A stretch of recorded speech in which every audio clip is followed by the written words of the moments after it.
Our next lesson in the Civil War is called Abolition and John Brown. Our objectives for this lesson are to describe briefly the early abolitionist movement in America and understand the role that John Brown played in helping to promote violence between the North and South and his efforts to put an end to slavery. Let's look at our vocabulary words. I'm going to read the definition. I want you to say the word after me. A follower of John Calvin, an early religious reformer who believed in a very strict conservative outlook on Christian worship and life, is a Calvinist. A person skilled in giving formal, ceremonial, or persuasive public speeches is an orator. Okay, abolition and John Brown. Have you ever seen videos of an avalanche?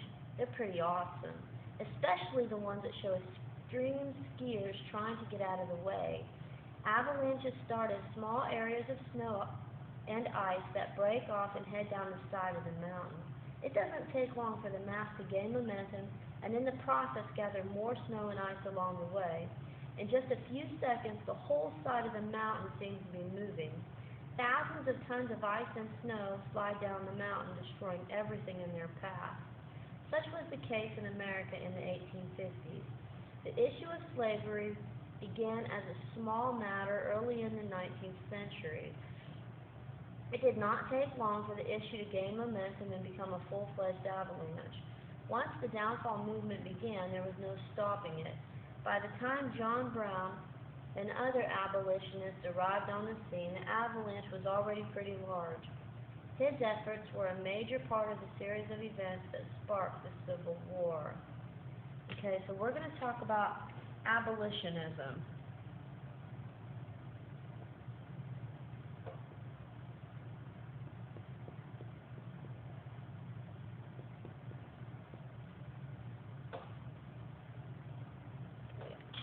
Abolitionism.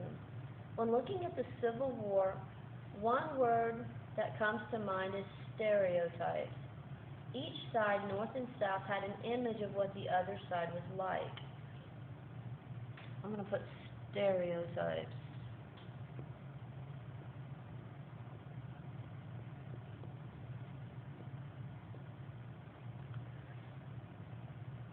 Northerners looked at those who lived in the South as though they were all like the evil characters portrayed in Harriet Beecher Stowe's book, Uncle Tom's Cabin.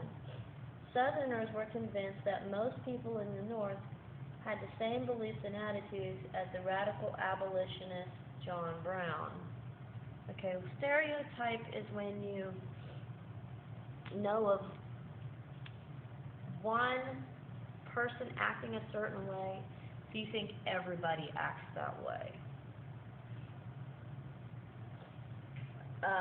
Abolitionism was the movement, begun even as this nation was being founded, that believed slavery was wrong and must be done away with.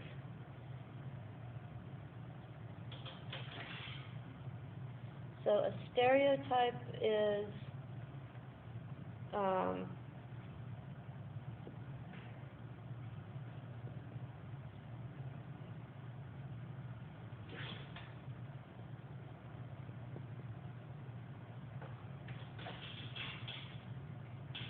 judging everyone by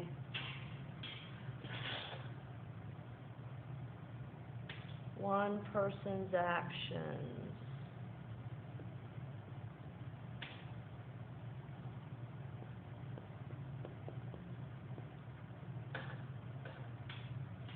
You know, a white person that's critical, so you think all white people are critical. Or, you know, one girl that's short, so you say all girls are short. Those are stereotypes. Okay. Abolitionism believed that slavery was wrong and must be done away with. Okay, so the abolitionists believe slavery is wrong.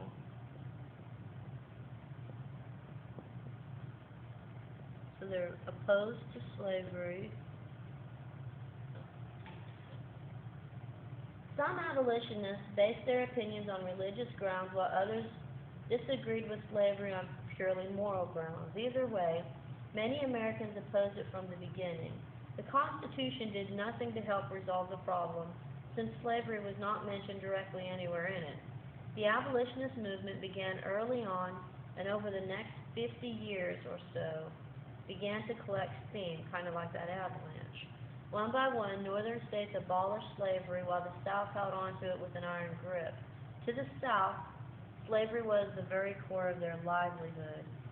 And if you think about it, their whole economic system in the South was based all around slavery. With slavery, they had cheap labor, and the reason I say cheap is because it did cost them something to have slaves. They did have to feed them, even though it was the very necessities, they had to feed them.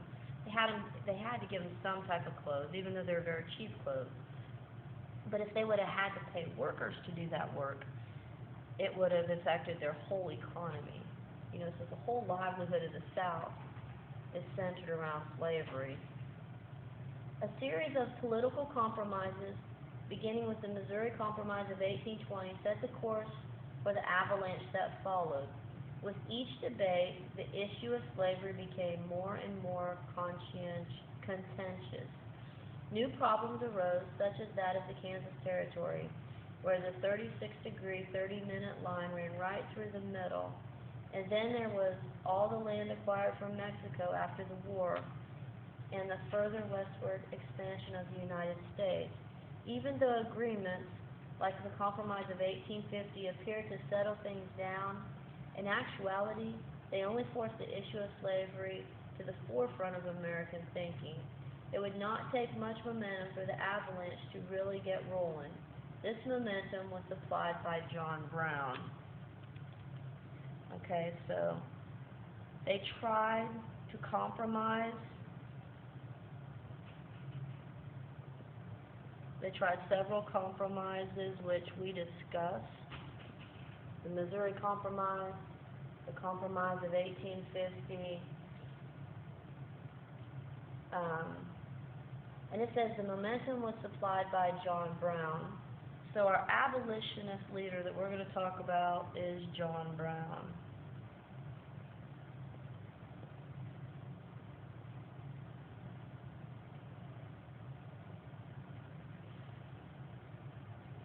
John Brown was typical of the type of agitator that becomes popular during times when people are willing to listen to the ravings of radicals. These radicals often promote actions that in normal times would be considered illegal and immoral. America had reached a time where political compromise seemed to be no longer appealing or possible. People turned to someone like John Brown for answers or for actions that went along with their line of thinking. Some called John Brown the avenging angel. Many times, Brown would tell those who listened that it's not a sin to murder pro-slavers in the name of the Lord. Whoa. So many people called him an avenging angel.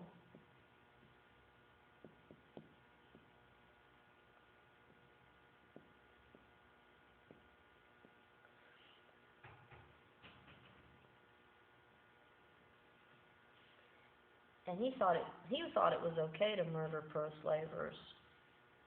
One historian remarked that when speaking with Brown, the conversation would always end up focusing on two things: the Bible and its hatred for slavery.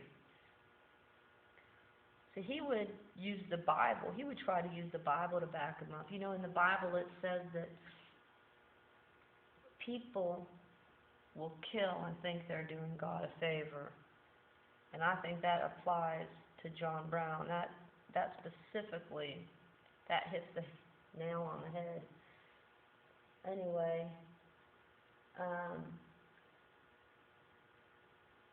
killing over the issue of slavery in Brown's eyes was acceptable and even justified.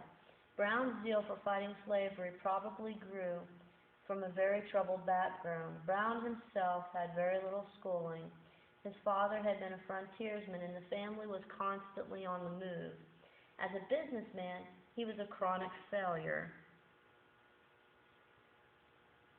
Okay, so it said, as a businessman, he was a chronic failure. He tried farming, tanning, and land speculation, and stock breeding, none of which succeeded. According to some records, he had 15 different business failures in 4 states.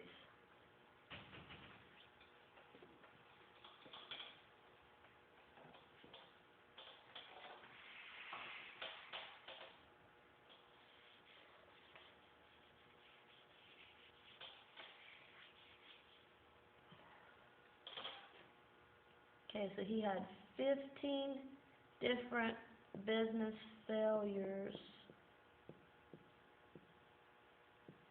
in 4 states.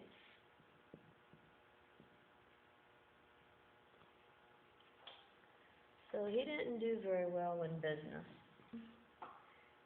He weathered numerous lawsuits filed against him.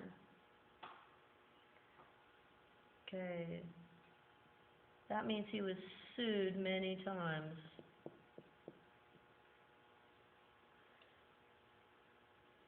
But one thing he did gain from his very strict Calvinist upbringing was an intense hatred for slavery.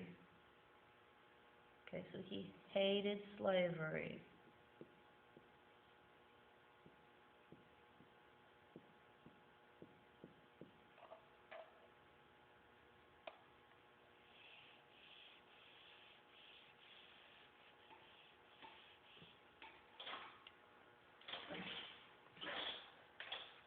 Whenever Brown spoke, he advocated the use of violence against slavery.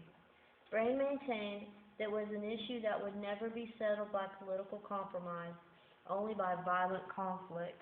So he thought the only way to end slavery was through violence.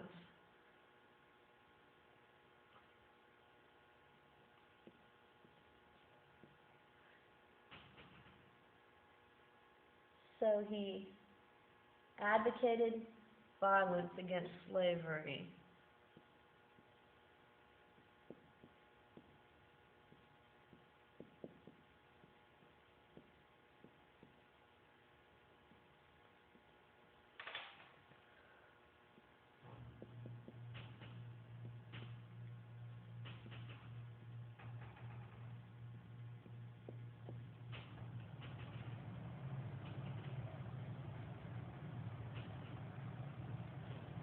According to Frederick Douglass, who was an abolitionist and runaway slave, Brown was probably the best orator he had ever heard.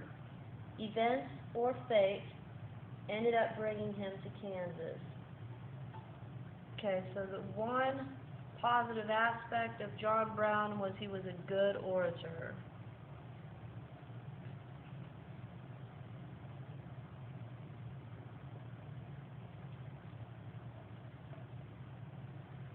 Okay, blood is shed. At the urging of one of his sons who was located in Kansas, Brown left his home in New York and headed west. His sons feared the militancy of the border ruffians, who had made it clear that they intended to rid the territory of free staters.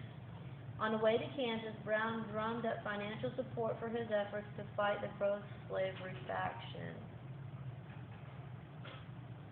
In 1856, in Pottawatomie, Kansas, 5 pro-slavery men were taken from their homes and hacked to death with swords. It was assumed by many that Brown had been a part of the killing, although he maintained his innocence. Okay, so 1856, in Pottawatomie,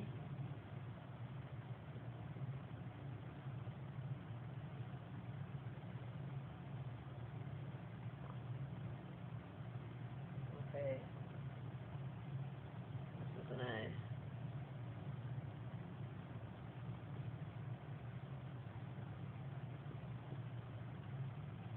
Pottawatomie, Kansas.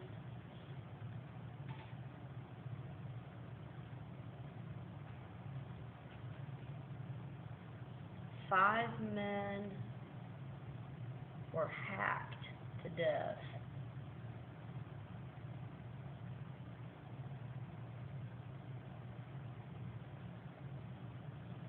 They're assuming that John Brown was responsible for this. This touched off a wave of violence on both sides. A pro-slavery group attacked Palmyra, Kansas, and was repelled by John's men. Okay.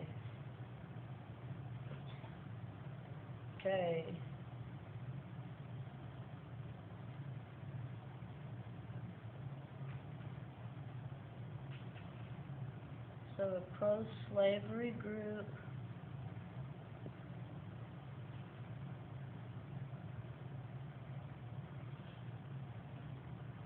attacked Palmyra, Kansas.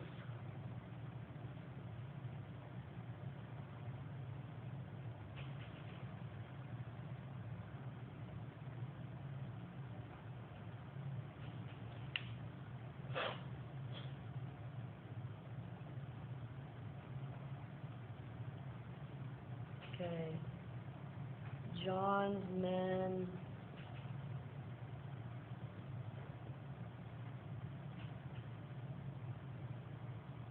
repelled this attack. So I'm going to put repelled.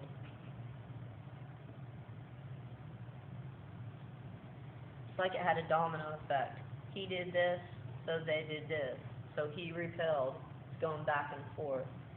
A few months later, one of Brown's sons was killed in Pottawatomie.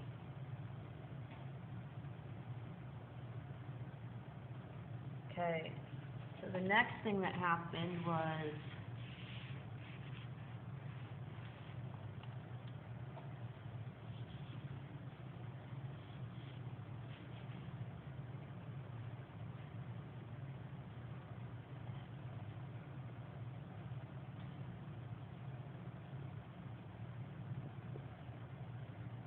in Pottawatomie.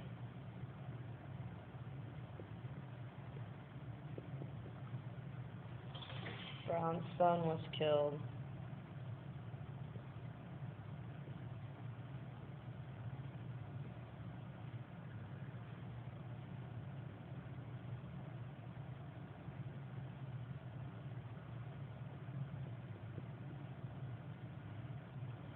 What do you think's going to happen now? He hacked some men to death. So they started violence in Palmyra, Kansas. So John's men repelled. So now his son is killed. It's just going back and forth. A battle erupted shortly after at the Maris des Cygnes River. Okay, so now there's a battle.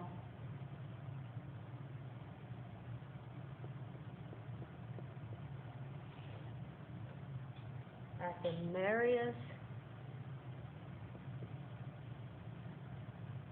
M-A-R-A-I-S des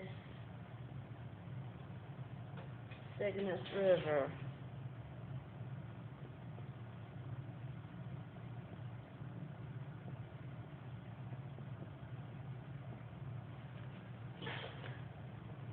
As 1856 was winding down, another major battle was in the works. Fortunately, John Geary, the governor of Kansas, was able to convince both sides to stop fighting. The Bible says, "Blessed are the peacemakers." It says John Geary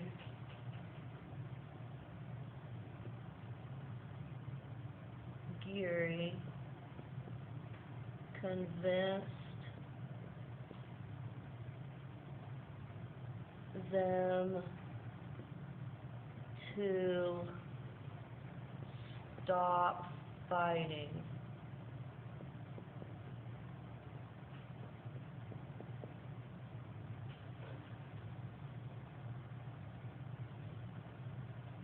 I guess I should have put, he's the governor of Kansas.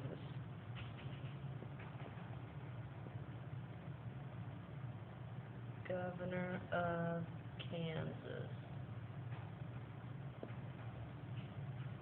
Okay, a lull in violence. From 1857 to 1859, John Brown traveled back and forth between New England and Kansas. So now John Brown, from 1857 to 59, he's traveling from England to Kansas. What do you suppose he's doing?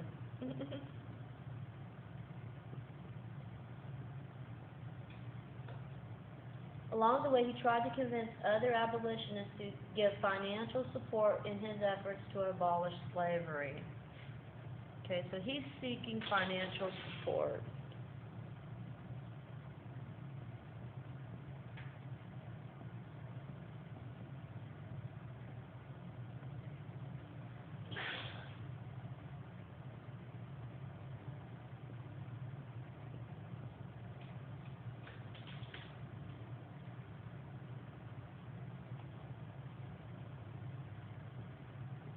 To abolish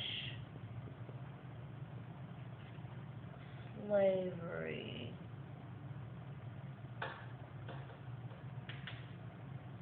Now, his goal to abolish slavery was not a bad goal. His method is what was wrong. He thought it was okay to kill to obtain his goal. Okay, he tried to take the law into his own hands.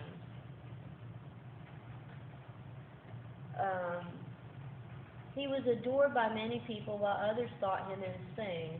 People's viewpoints depended on which side of the slavery issue they were on. Even though he was spending much time gaining support, his goal for the violent overthrow of slavery had not been lost. It was just a matter of time before he resorted to violence once again.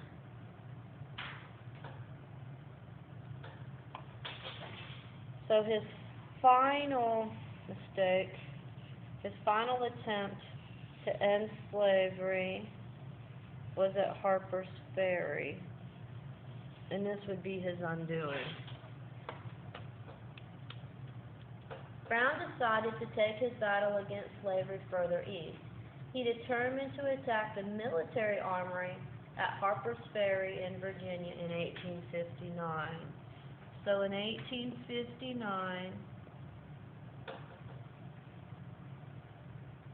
he attacked the military armory at Harper's Ferry.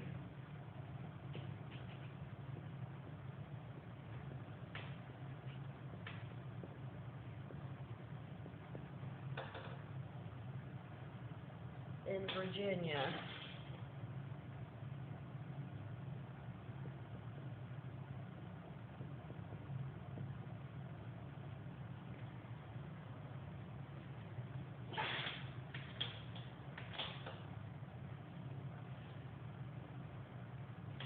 He attacked the military armory. Harper's Ferry is a military armory.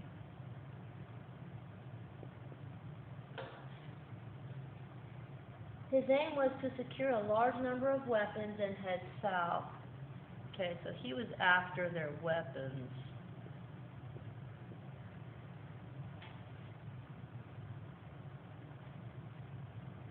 Arming slaves and sympathizers along the way. So he wanted weapons to arm the slaves.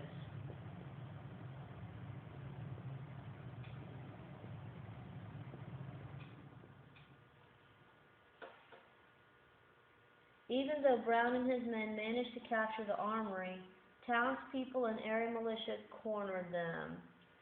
The next day, U.S. Marines led by Robert E. Lee arrived and captured Brown.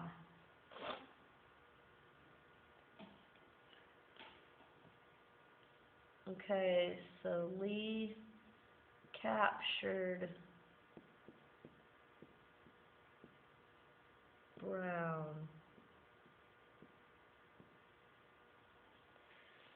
The entire incident fired up both sides of the slavery controversy. Southerners soundly condemned Brown.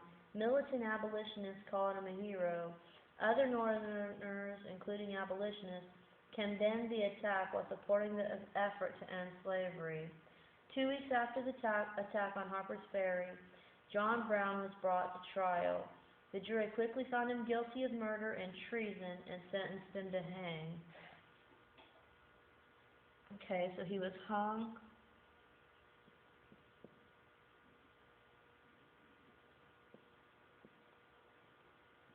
for treason and murder.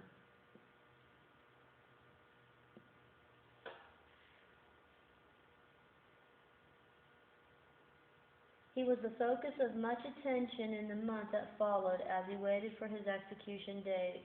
More and more he became a hero of the North and a despised villain in the South. He was hanged on December of 1859. So this was December of 1859.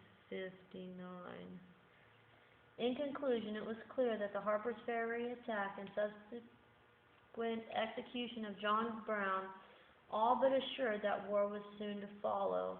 Unfortunately, neither side was willing to step back and try to understand the other. False impressions of what people living in the North and South were like became widely accepted. For the South, all Northerners were like Brown. For the North, all slave situations were like that in Uncle Tom's Cabin. Of course, all this merely added fuel to the fire and helped lead the nation into civil conflict. Okay, so let's review. Before completing the problem set, make sure you understand the main points of this lesson. Abolitionism in the 18th and 19th centuries was geared to putting an end to slavery. A series of political compromises was made in an effort to find middle ground on the slavery issue. Some abolitionists, like John Brown, believed the only way to end slavery was through violence. John Brown was involved in much bloodshed in Kansas. He led an attack on Harper's Ferry, Virginia. The attack was a failure, and he was captured. John was executed as his part in the attack. Neither side really understood the other, so incidents such as this fueled the fires of the Civil War. Okay, go ahead and review this lesson, answer the questions, and turn in your notes.